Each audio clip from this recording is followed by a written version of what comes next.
दोस्तों 2025 का जनवरी बीत चुका है और फरवरी भी लगभग आधा बीत चुका है और इन 1.5 महीने में करीब 1 दर्जन फिल्में रिलीज हुई, लेकिन कोई भी मूवी ऐसी नहीं लगी जो ऑडियंस को अपनी तरफ खींचने में कामयाब रही हो। सबसे पहले 25 दिसंबर को रिलीज हुई बेबी जॉन, जिसे साल के शुरू की शुरुआत माना जाता है। इस मूवी का बहुत बड़ा नाम था कि ये मूवी ऐसी है, ये मूवी वैसी है, वरुण धवन के कैरियर की अब तक की सबसे पावरफुल मूवी है। लेकिन बेबी जॉन कुछ भी साबित नहीं कर पाई। एक तो ये रीमेक मूवी थी और दूसरा किसी भी स्टार की परफॉर्मेंस दमदार नहीं थी, जिसका नतीजा ये हुआ कि बेबी जॉन अपना बजट भी कवर नहीं कर पाई और लोगों ने वरुण धवन के सुपर कोप के अवतार को नकार दिया। अब आप ही बताइए, आपको इस मूवी की कुछ ऐसी बात याद है, चाहे वो मूवी के सॉन्ग हो या डायलॉग हो या मूवी में कोई भी एक सीन हो, जो आपका दिल करे कि मुझे ये सीन अच्छा लगता है? लिहाजा ये एक डब्बा मूवी साबित हुई।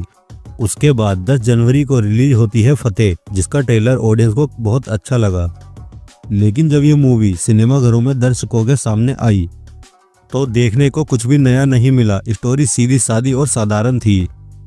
एक लड़की किसी चीज के लिए आवाज उठाती है और एक जंग छिड़ जाती है, जिसे लड़ने के लिए सोनू सूद सामने आ जाते हैं और वही घिसा पिटा एक्शन और इमोशन। नतीजा मूवी बजट तक ही बहुत मुश्किल से पहुंच पाई, तो प्रॉफिट तो बहुत दूर की बात है और फतेह को दर्शकों ने रिलीज के दूसरे हफ्ते में ही बुला दिया।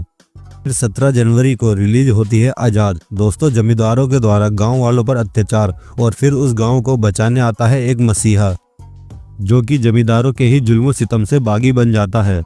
ऐसा आपने 1965 से लेकर अब तक कितनी ही फिल्मों में देखा होगा। इस स्टोरी पर सैकड़ों मूवी बनी है, जिसमें आज़ाद भी है। अगेन इस मूवी में भी कुछ भी नया देखने को नहीं मिला। हाँ, मूवी में कुछ नया है तो इसकी स्टार कास्ट, जिनकी ये डेब्यू मूवी है, जैसे रशा ठडानी, जो कि रवीना टंडन की बेटी है, और अजय देवगन के भतीजे अमन देवगन। बाकी इस मूवी का एक गाना भी चल रहा है, उई अम्मा। और कमजोर स्टोरी का नतीजा ये हुआ कि ये मूवी डिजास्टर साबित हुई। फिर 24 जनवरी को रिलीज हुई अक्षय कुमार की स्काई फोर्स, जो कि एक सफल मूवी कही जा सकती है, क्योंकि ये रिलीज से पहले ही अपना बजट कवर कर चुकी थी OTT प्लेटफॉर्म और सैटेलाइट से। और जनवरी के आखिरी में यानी कि 31 जनवरी को रिलीज होती है एक और रीमेक मूवी देवा, जिसमें नजर आए शाहिद कपूर। इस मूवी में भी जनवरी की बाकी मूवीज की तरह कुछ भी नया देखने को नहीं मिला और ना ही हमारे पास है इसके बारे में कुछ बताने को, तो इसे नज़रअंदाज करते हुए हम भी आगे बढ़ते हैं।